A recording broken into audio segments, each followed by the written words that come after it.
If you walk deep into the forest of Karura, past the river and the dancing bamboo, you will find a giant Mugumo tree standing tall and proud. Its roots twisted like snakes, and its branches stretch wide like arms, ready to hug the sky. The villagers say it has been there longer than anyone can remember. Children loved to play near it. They would chase each other through the grass, laugh under its shade, and sing songs as they skipped around it. From the time of the grandparents, and even before, people said the Mugumo tree was sacred, a gift from the spirits of the land. Some said it could heal. Some said it could feel. But children didn't care. To them, it was just the perfect tree to run around. Every afternoon, a group of 5 friends would go to the woods after school with their other friends. Their names were Amani, Wanja, Mumo, Candy, and Little Mwai, and all had their other friends. The youngest of them all was Mwai. They would carry boiled maize in banana leaves, run barefoot through the bushes, and play until the sun turned orange. One day, they decided to play a new game, a race. But not just any race. They would all run around the big Mugumo tree again and again as fast as they could. Though there was no breeze, the ground felt like it was breathing. 7, cried Wanja, and then boom! A loud, deep sound echoed through the woods. The Mugumo tree split right down the middle with a flash of light, and in a blink, the children were gone.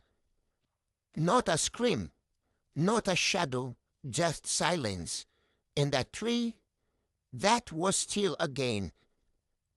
That evening, the sun set, the sky turned pink, and the mothers called their children home, but they never came. At first, the parents thought the children were just late. But when darkness came, and they were still missing, panic filled the village. Torches were lit. Groups searched the paths, the rivers, the fields. They called out their names into the forest. They asked the medicine man, but he had no answers. Days passed. People cried. Hope began to fade. But there was one man, an old, quiet man named Ukanjiroge, who had and did not give up. He was almost 90, walked with a crooked cane, and lived along near the edge of the forest. He had always believed the Mugumo tree was alive, more than alive, special. When he heard what happened, he whispered to himself, "It has awakened." The next morning, before sunrise, he put on his old shuka, held his cane, and walked slowly into the forest. The villagers watched him go. "Where is he going?" they asked. "To talk to the tree," someone whispered. "He's gone mad." But Wukanjiroge didn't care. He reached the Mugumo tree and stood before it, silent. His eyes watered, and he touched the bark with his wrinkled hand. He whispered old words, words from before time had a name. Then he began to walk around the tree. Once, twice, 3 times, he walked slowly, leaning on his cane, speaking softly with each round. 4, 5, 6. On the 7th time, he stopped. He took a deep breath, looked up, and said loudly, "Return what you took, old friend. They are not yours." The ground shook. Clack. The Mugumo tree burst open with a loud thrower, just like before, and out flew the 5 children with their friends, one by one, landing softly on the grass, confused but safe. The forest went quiet again, and the Mugumo tree closed itself, as if nothing had ever happened before. The children were hugged and kissed by their parents, tears falling everywhere. No one could explain what happened.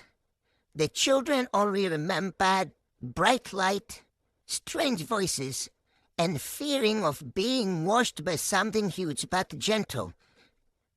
From that day, the Mugumo tree was no longer just a tree. The village built a small fence around it. No one played too close.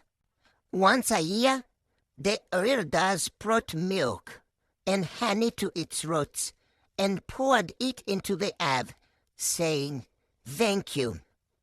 Ngukanjoroge, the quiet old man, became the village hero. People would often ask him what really happened that day, and he would smile, tap his cane, and say, "Some things are not meant to be understood, just respected." Moral of the story: not everything we see is just what it looks like. Some things hold power, memory, and mystery. We must treat nature with respect, for it holds more than we know.